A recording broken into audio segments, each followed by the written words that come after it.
come rápido, que este restaurante no es lugar para gente como tú. La voz grave retumbó en el salón elegante, impregnada de desprecio. Todas las miradas se giraron hacia la mesa del rincón, donde Mateo Serrano, un chofer de autobús de 38 años, intentaba cenar en paz con su hija Clara, de apenas 9. El camarero se detuvo a medio pasillo, incómodo, mientras la arrogancia del hombre de traje llenaba el ambiente como un veneno. El restaurante en Valencia, famoso por sus platos carísimos y por su clientela adinerada, se volvió de repente un escenario hostil.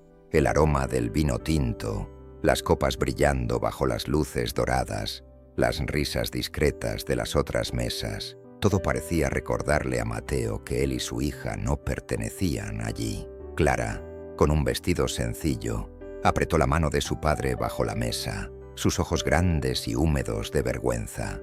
Mateo tragó saliva. No tenía relojes de oro ni un apellido de peso. Solo quería celebrar las buenas notas de su hija, pero ahora lo trataban como a un intruso. La humillación le quemaba el pecho más que cualquier insulto directo. Era la marca cruel de toda una vida recordándole su lugar, como si la dignidad fuera privilegio exclusivo de los ricos. El silencio se extendió por el salón como una sentencia. Todos aguardaban la reacción del hombre humilde. Y fue entonces cuando Clara, con esa inocencia brutal de los niños, susurró bajito: «Papá, ¿por qué nos habla así?». Ese instante lo cambió todo. Mateo entendió que no se trataba solo de una cena arruinada, sino de un punto de quiebre. Aquella humillación pública sería la chispa que encendería una noche marcada por el choque entre mundos irreconciliables, donde el pobre se atrevería a desafiar al poderoso.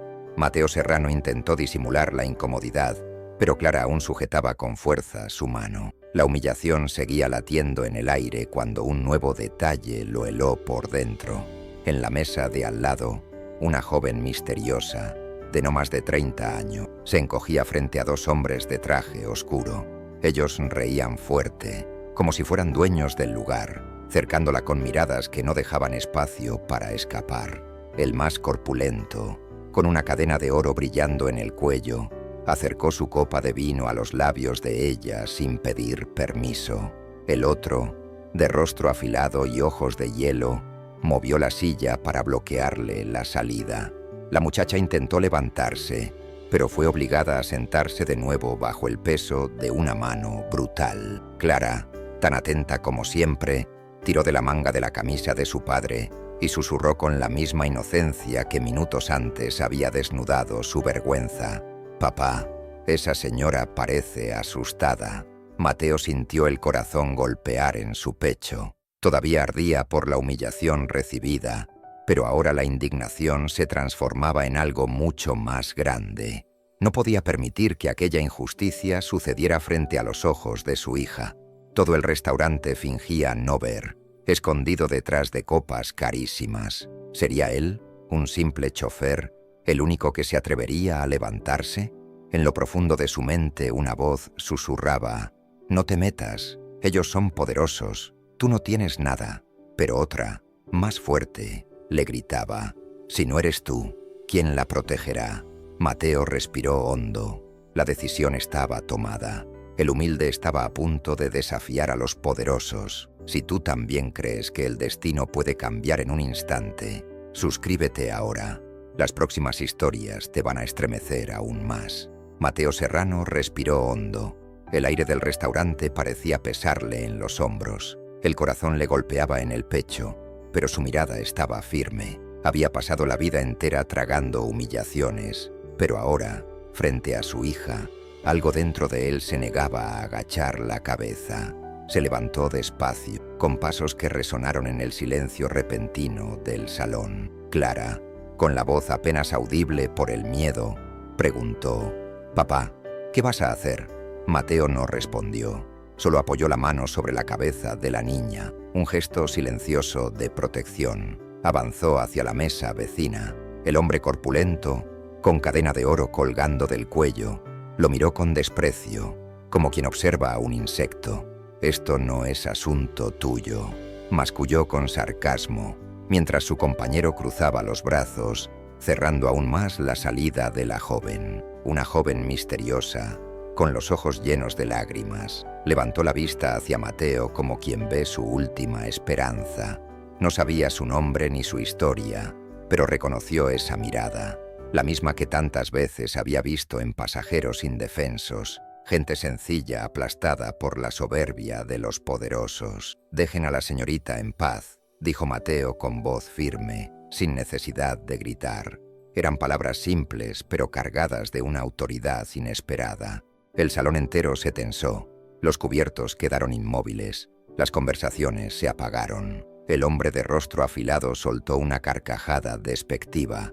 «¿Y quién eres tú, chofercito? ¿Crees que puedes darnos órdenes?». El veneno de sus palabras flotó en el aire. Mateo sintió la sangre hervir, pero se mantuvo inmóvil, con los puños cerrados discretamente a los costados. El corpulento se levantó, una montaña frente a él, y le empujó el pecho con violencia.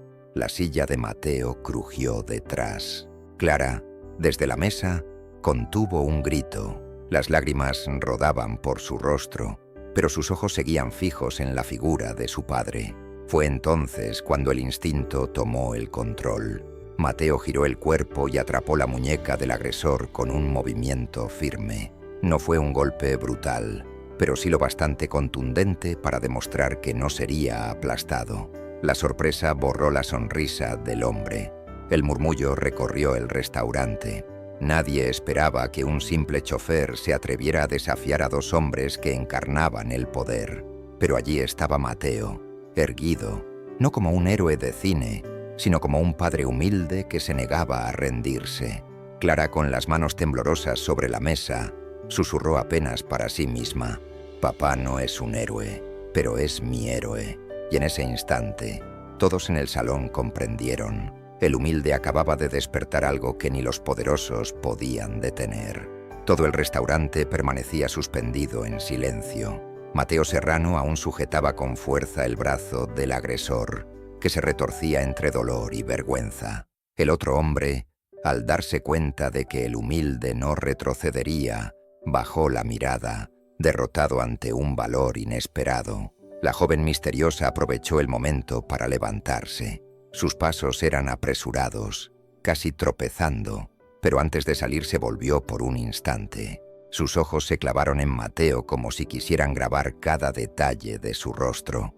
Fue una mirada rápida, pero intensa, cargada de algo que nadie más supo descifrar. No era solo gratitud, había un enigma, una promesa silenciosa, como si aquella noche fuera apenas el inicio de algo mucho mayor. Clara corrió hasta su padre y lo abrazó por la cintura. Temblaba, pero sonreía al mismo tiempo. «Papá, lo hiciste», murmuró con orgullo infantil, como si hubiera visto a un superhéroe de carne y hueso. Mateo se arrodilló frente a ella, intentando recuperar el aliento. «No, hija, no soy ningún héroe.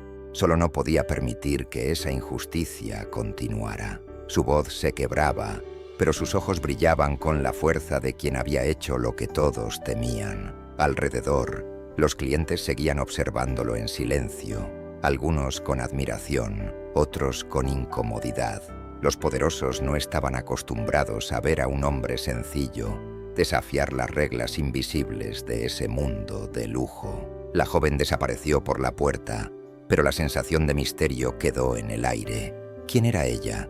¿Por qué parecía tan importante? ¿Por qué sus ojos cargaban secretos que iban más allá de esa noche?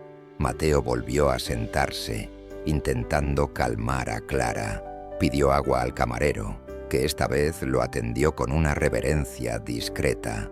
El peso del momento seguía allí, y cada respiración parecía anunciar que algo más grande estaba por suceder. Clara, con la simplicidad de una niña, susurró bajito: «Papá, hoy cambiaste el destino». Mateo sonrió, pero en el fondo lo sabía. Aquella mirada de la joven no era solo de gratitud, era el presagio de una tormenta que aún estaba por llegar.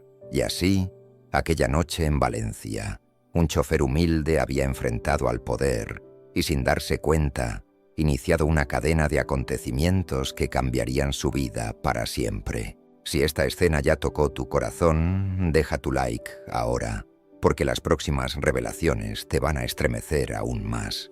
La mañana en Valencia comenzó con olor a café y cuadernos de deberes en la mesa. Clara pintaba un dibujo mientras Mateo Serrano lavaba los platos, intentando devolver algo de normalidad después de la noche anterior. El timbre sonó. 1, 2, 3 veces, insistente, metálico, fuera de lugar en el barrio obrero de Benimaclet. Desde la ventana, Mateo vio 2 sedanes negros estacionarse en la acera angosta. 3 hombres de traje oscuro descendieron al unísono, como si ensayaran cada movimiento. El del centro, cabello gris impecable y reloj costoso, sonrió sin alegría. Los otros 2 se colocaron estratégicamente, bloqueando la salida. «Papá, ¿quién es?», preguntó Clara desde la cocina, con voz curiosa pero cargada de miedo.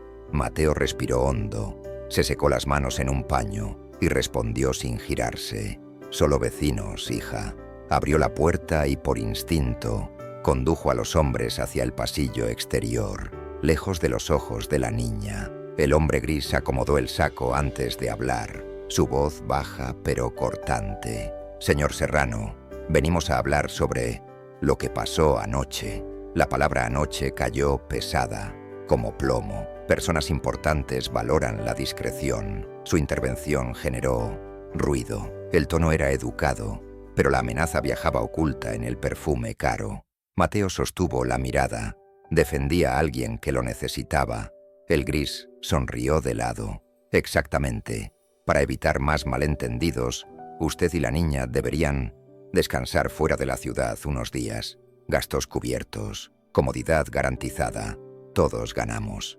El plural todos sonó a orden irrevocable.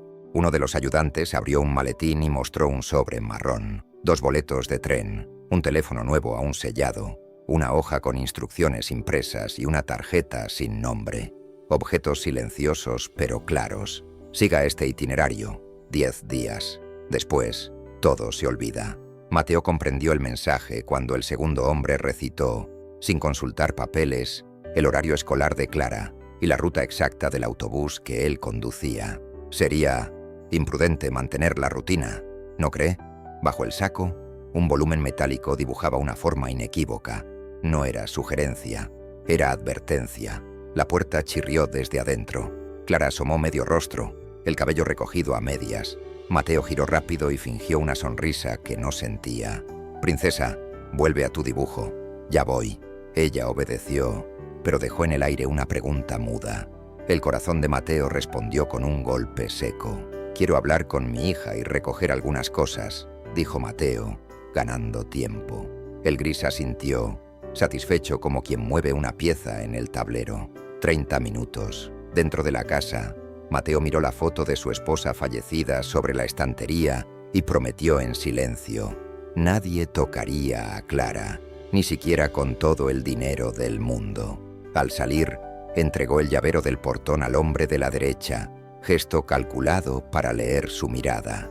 Confirmada la vigilancia, guardó el sobre en el bolsillo y cerró la puerta con una calma fingida. Afuera, los sedanes negros esperaban como sentencias.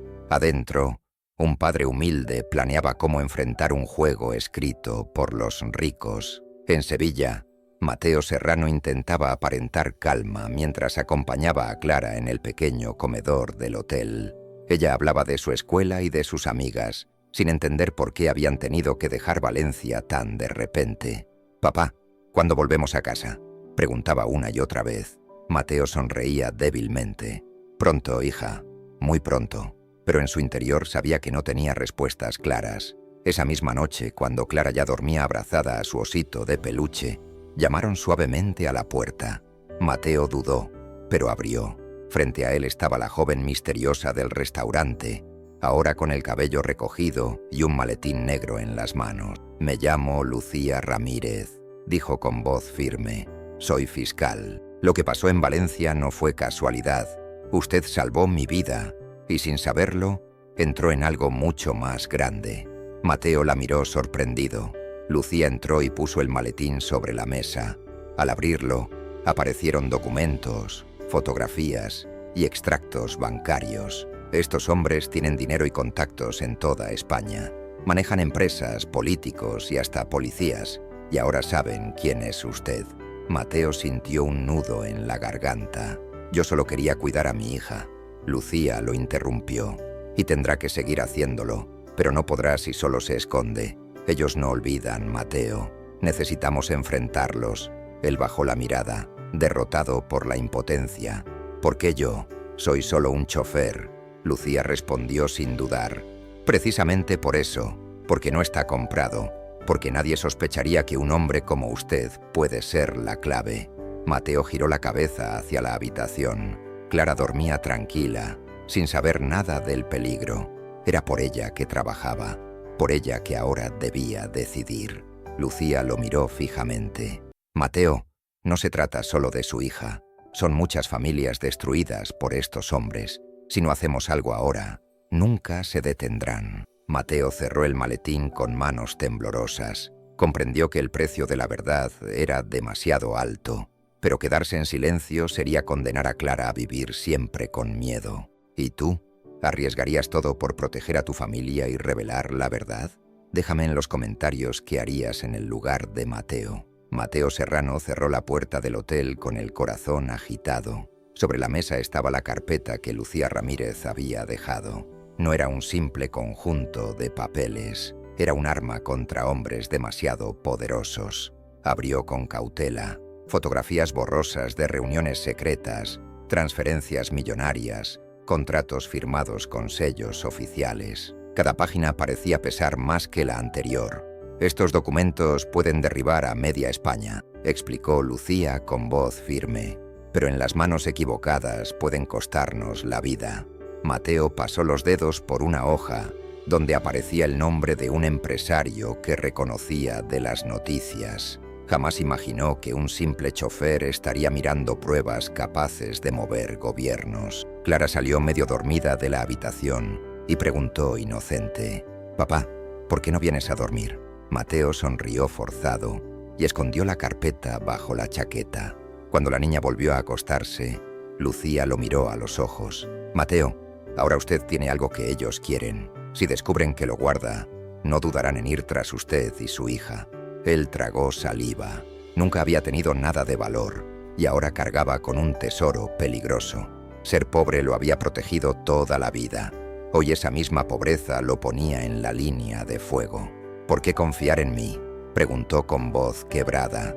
Lucía respondió: «Porque no está comprado y porque ayer demostró que no mira hacia otro lado cuando alguien está en peligro». Mateo bajó la cabeza. Sabía que aceptar esa carga significaba abrir las puertas a un mundo del que nunca había querido ser parte, pero al mismo tiempo entendía que huir solo prolongaría la amenaza sobre Clara. Guardó la carpeta en el fondo de su maleta, entre la ropa de su hija. No era valentía, era instinto de padre. El humilde acababa de convertirse en guardián de una verdad que podía hundir a los poderosos. Mateo Serrano pasó la noche sin dormir. La carpeta oculta en la maleta pesaba como una sentencia. Sabía que en cualquier momento alguien tocaría la puerta, buscando aquello que ya no podía entregar. Lucía Ramírez regresó al amanecer. Su rostro reflejaba cansancio, pero también urgencia. «Mateo, necesitamos un plan. Si no actuamos primero, ellos vendrán por Clara». Esas palabras lo golpearon más fuerte que cualquier amenaza. Miró a su hija aún dormida y comprendió que no podía seguir escapando. Tarde o temprano, tendría que dar la cara. «¿Qué quiere que haga?», preguntó resignado. Lucía dudó un instante antes de responder. «Necesitamos que sea cebo. Usted atrae a los hombres de Vega mientras yo entrego las pruebas a la fiscalía». El silencio en la habitación fue insoportable. Mateo no era soldado, ni político, ni héroe, solo un chofer. Pero entendió que era el único camino para garantizar que Clara tuviera futuro. Esa mañana llevó a su hija a pasear por la plaza de Sevilla. Compró un helado, escuchó su risa, la vio correr entre las palomas. Cada instante parecía un adiós disfrazado de rutina. Cuando Clara lo abrazó y dijo: «Papá, contigo siempre estoy segura», Mateo sintió un nudo en la garganta. Era justo eso lo que debía proteger. aunque le costara todo. De regreso al hotel, empacó pocas cosas. Separó la ropa de Clara y la dejó lista en una mochila pequeña. Luego guardó la carpeta en el bolsillo interior de su chaqueta, pegada al pecho.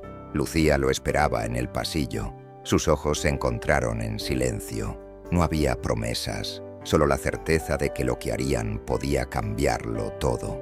Mateo respiró hondo y pensó, si debo caer, que sea para que mi hija siga de pie. Esa noche, el plan quedó en marcha. Un hombre humilde, con una maleta gastada y una carpeta oculta, estaba dispuesto a enfrentar a los poderosos, y lo hacía con la fe de un padre que lo arriesga todo por amor. Si este sacrificio te estremeció, deja tu like ahora.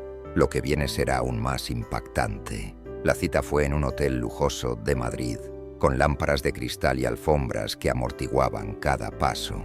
Allí, los hombres de Vega se movían con seguridad, convencidos de que nadie se atrevería a desafiarlos. Mateo Serrano entró con la chaqueta cerrada, la carpeta oculta sobre el pecho. No tenía guardaespaldas ni trajes caros, solo la mirada firme de quien ya no tenía miedo. En el salón principal, Vega lo esperaba rodeado de socios y políticos. La arrogancia en su sonrisa lo decía todo.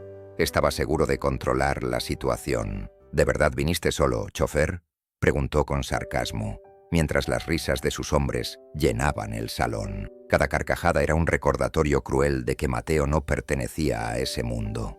Mateo no respondió. Colocó la carpeta sobre la mesa central. Los murmullos comenzaron. Nadie esperaba que un hombre humilde se atreviera a mostrar pruebas delante de tantas miradas. Vega se levantó furioso. ¿Crees que unos papeles van a detenernos? Esto no es cine, Serrano. Aquí el que manda soy yo. La amenaza resonó como un disparo en la sala. De pronto, varias cámaras que parecían de decoración se encendieron. Luces rojas parpadearon. Lucía Ramírez, de pie al fondo, alzó la voz. Todo está grabado. Cada palabra, cada amenaza. El salón estalló en caos. Algunos invitados intentaron salir, otros escondieron el rostro. Vega trató de arrebatar los documentos, pero varios agentes encubiertos irrumpieron por las puertas laterales. Mateo retrocedió un paso, con el corazón acelerado. No era un héroe, no era un soldado, pero en ese instante comprendió que había hecho lo necesario. Poner la verdad a la vista de todos. Vega fue reducido contra la mesa, esposado frente a los mismos que lo aplaudían minutos antes. Y allí, en medio de la sala lujosa, un chofer humilde había derrotado al poderoso, no con dinero ni fuerza, sino con coraje y la verdad en sus manos. Pasaron los meses. El juicio contra Vega y sus socios se convirtió en noticia nacional. Los periódicos hablaban de corrupción, de tráfico humano, de políticos caídos en desgracia, pero el nombre de Mateo Serrano nunca apareció.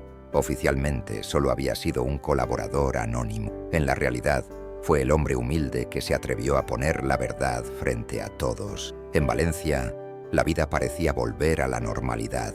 Clara retomó la escuela, las clases de danza, las risas con sus amigas. Pero su mirada era distinta. Había visto a su padre enfrentar gigantes. Una tarde, Lucía Ramírez llegó a su casa con una noticia inesperada. La Fiscalía había creado un programa social para proteger a familias afectadas por la red criminal. Mateo no lo podía creer. Su lucha había abierto puertas que antes estaban cerradas. El gran giro llegó en el mismo barrio obrero donde había empezado todo. El antiguo centro comunitario, abandonado por años, reabrió con fondos públicos y privados confiscados a Vega. Ahora llevaba un nuevo nombre, Centro Clara Serrano, en honor a todas las niñas que merecían crecer seguras. Mateo se quebró al ver la placa en la entrada. Nunca había tenido nada a su nombre, y ahora la memoria de su hija quedaba ligada a un símbolo de esperanza para muchos. Lucía lo observaba en silencio. Entre ellos había nacido una confianza que iba más allá del peligro. No eran héroes de películas, eran dos personas comunes que se habían sostenido cuando todo parecía perdido. En la inauguración, la prensa buscaba al hombre que cambió la historia.